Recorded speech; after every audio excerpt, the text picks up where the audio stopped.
Assalamualaikum warahmatullahi wabarakatuh. Berjumpa lagi bersama Ustazah Puput untuk kegiatan belajar hari ini. Bagaimana kabarnya anak-anak hebat? Semoga selalu dalam keadaan sehat dan puasanya tetap terjaga sampai nanti di akhir Ramadan. Baik, sebelum memulai pelajaran seperti biasa kita berdoa terlebih dahulu.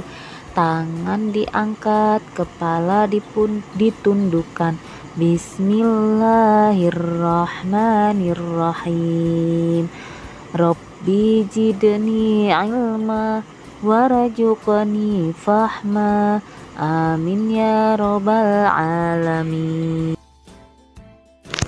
Baik, selama pandemi COVID-19 kita harus menjaga tubuh kita agar tetap sehat supaya belajar kita tetap baik. Ustazah akan mengingatkan kembali tentang protokol kesehatan. Yang pertama, selalu mencuci tangan. Yang kedua, memakai masker. Yang ketiga, menjaga jarak. Yang keempat, makan makanan yang bergizi. Dan yang kelima, berolahraga.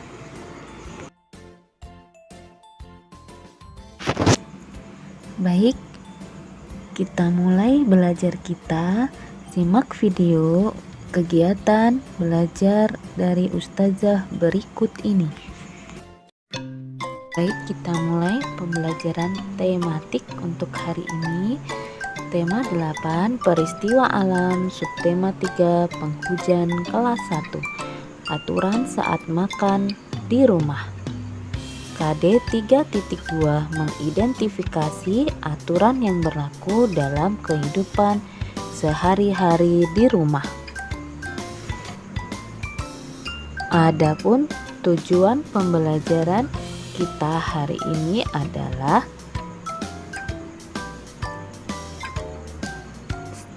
kalian dapat mendata aturan yang dapat diterapkan saat makan di rumah dengan benar. Yang kedua, kalian dapat menuliskan aturan makan dengan baik. Dan yang ketiga, kalian dapat menceritakan pengalaman dalam menerapkan aturan makan dengan penuh percaya diri. Anak-anak hebat, hujan turun sepanjang hari. Hujan membuat udara dingin sekali. Saat hujan turun, Siti merasa mudah lapar. Udara dingin membuat Siti lapar. Siti menyantap makanan hangat. Makanan hangat membuat tubuh Siti merasa nyaman.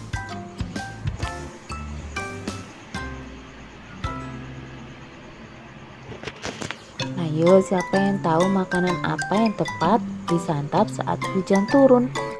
Biasanya saat hujan turun saya makan bakso, soto, sama sup ayam, Ustazah. Wah, betul sekali. Makanan tersebut dapat menghangatkan tubuh kita saat hujan.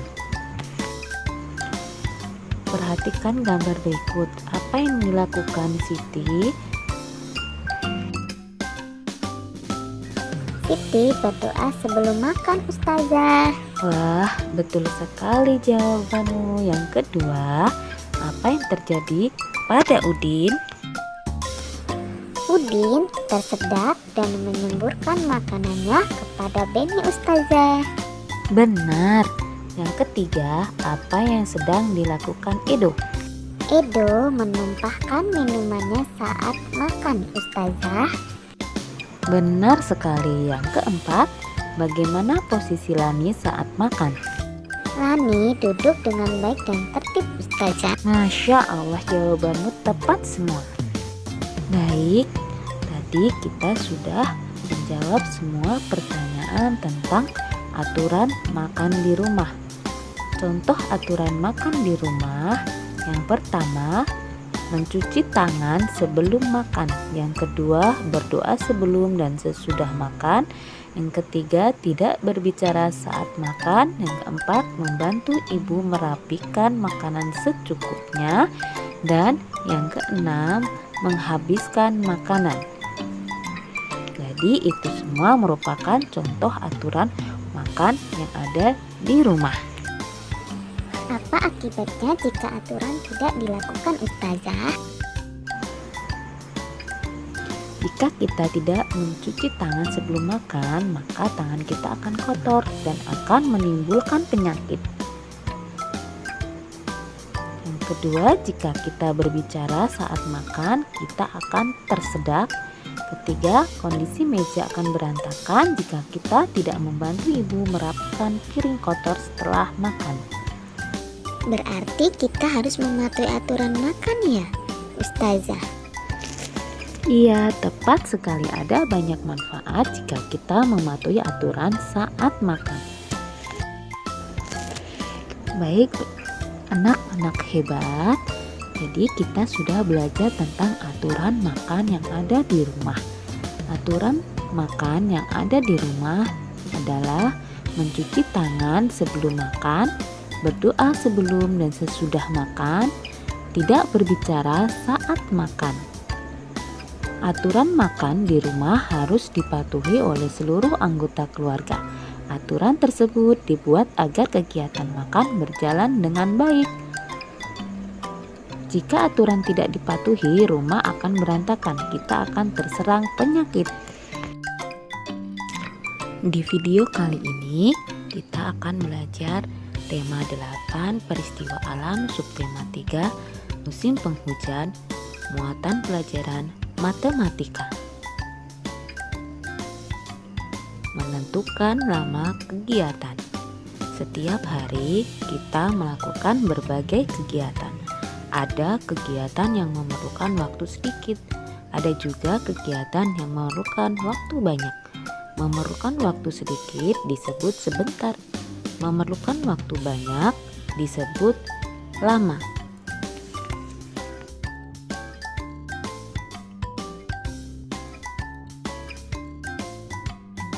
Contoh kegiatan yang dilakukan sebentar. Yang pertama, minum. Yang kedua, memakai sepatu. Yang ketiga, mencuci tangan. Kegiatan yang dilakukan lama adalah yang pertama, tidur. Yang kedua, makan. Dan yang ketiga, belajar di sekolah.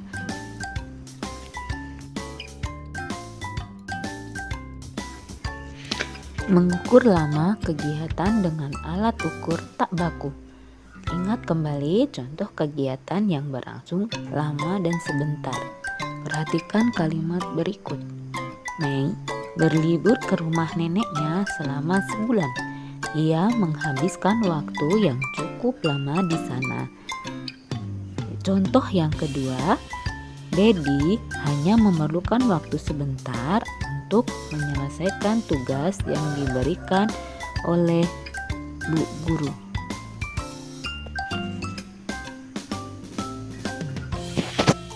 Lama dan sebentar merupakan ukuran waktu yang tidak baku. Kita juga dapat mengukur lama kegiatan dengan alat ukur tak baku lainnya. Perhatikan contoh berikut. Contoh yang pertama, Komang menyelesaikan dan merapikan buku dalam waktu 10 hitungan. Contoh yang kedua, Jonas selesai mengikat tali sepatunya dalam waktu 8 tepukan tangan.